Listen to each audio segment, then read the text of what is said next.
The drive up the mountain was long and winding, the road narrowing as it twisted through dense pine trees. Claire leaned her head against the window, watching the trees blur together. "I can't believe we're finally here," she said, her voice a mix of excitement and exhaustion. James grinned, keeping one hand on the wheel. "Secluded, romantic, and no cell service. Just you and me, babe." The cabin sat at the end of the road, perched on the edge of a steep drop-off. It was old but charming, built from dark wood with a deep porch that wrapped around the front. A single rocking chair swayed in the wind, creaking softly. Claire shivered. "It looks cozy." James laughed. "You're just spooked because it's isolated. It's perfect." They stepped inside and the air smelled of aged pine and something faintly metallic.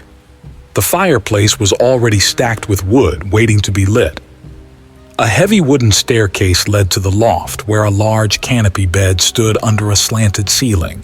The walls were covered in old photos, black and white images of a man and a woman, always together, always staring at the camera with empty expressions. "Weird decor," Claire muttered.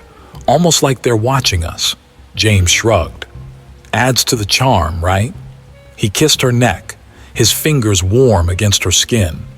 "Now, how about we start this honeymoon properly?" That night, Claire woke to the sound of soft footsteps. She turned over, reaching for James, but he was already sitting up, staring into the darkness. "Did you hear that?" he whispered. The sound came again, light, deliberate steps moving across the hardwood floor. Claire's breath hitched. "Maybe it's the house settling."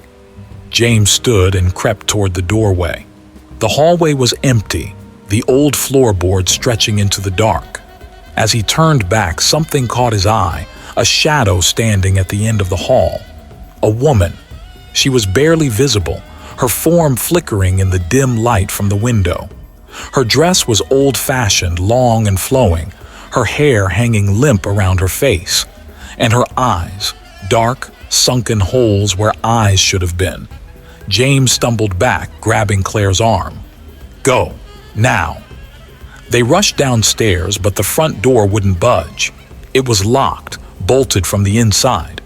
Claire twisted the knob frantically. "James, it won't open."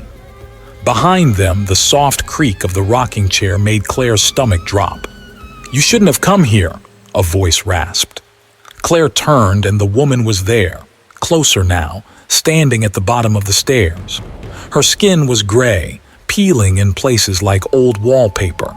Her mouth stretched into an unnatural smile. "He doesn't belong to you."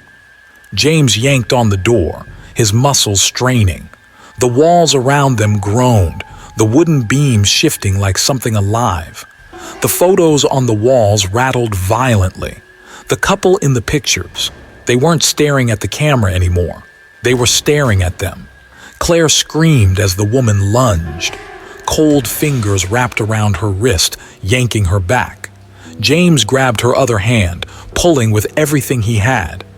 "She won't let us leave," Claire sobbed. James let out a guttural yell and threw his weight against the door. It burst open, sending them tumbling onto the porch. The second they hit the ground, the house fell silent. No rocking chair, no voices, no footsteps. They ran to the car, James fumbling with the keys. The engine roared to life and he threw it into reverse, gravel spraying as they sped away. Claire twisted in her seat, heart pounding. The house stood still, dark and unmoving. But as they rounded the bend, she saw it. Just for a moment, a shadow in the window watching them leave. James reached over and gripped her hand. "We are never talking about this again." Claire nodded, but deep down, she knew the truth. The house wasn't done with them yet.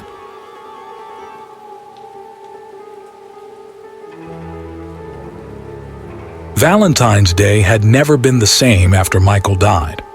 For the last 5 years, Evelyn had received the same thing on February 14th, an envelope, No return address, containing a single love letter written in Michael's handwriting. At first, she thought it was someone's cruel joke. She even had the first letter examined by a handwriting expert. "It's an exact match," the man had told her. "But that's impossible, right?" Michael had been dead for 5 years.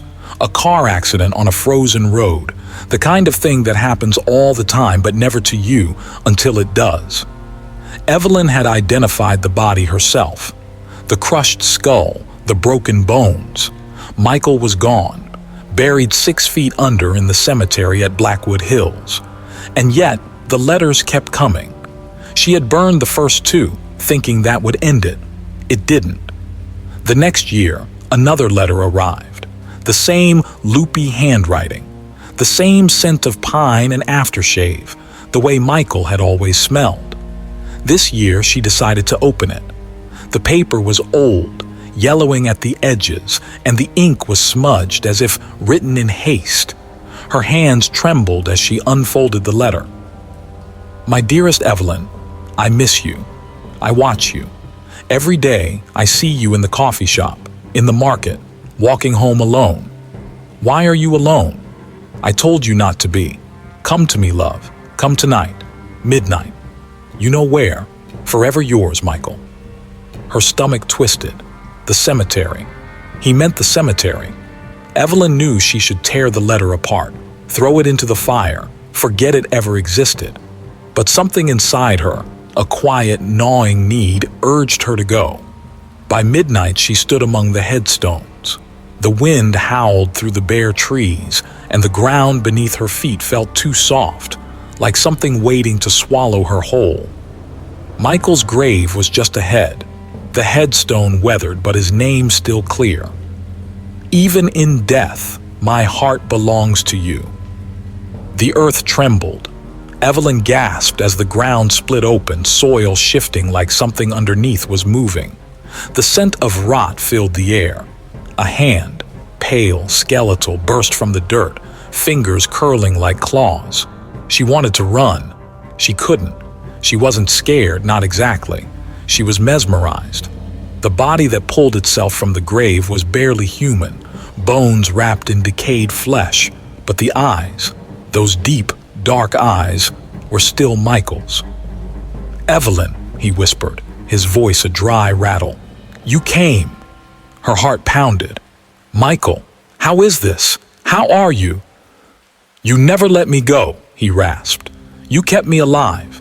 Every year your grief called to me, and now I can finally take you with me." The ground beneath her collapsed. Evelyn screamed as skeletal arms wrapped around her, pulling her down into the black void beneath the grave. Dirt swallowed her cries. The world faded. The next morning, the cemetery was silent. Michael's grave was undisturbed, as if nothing had happened. But there was a new letter on Evelyn's doorstep, and this time it was signed in her own handwriting.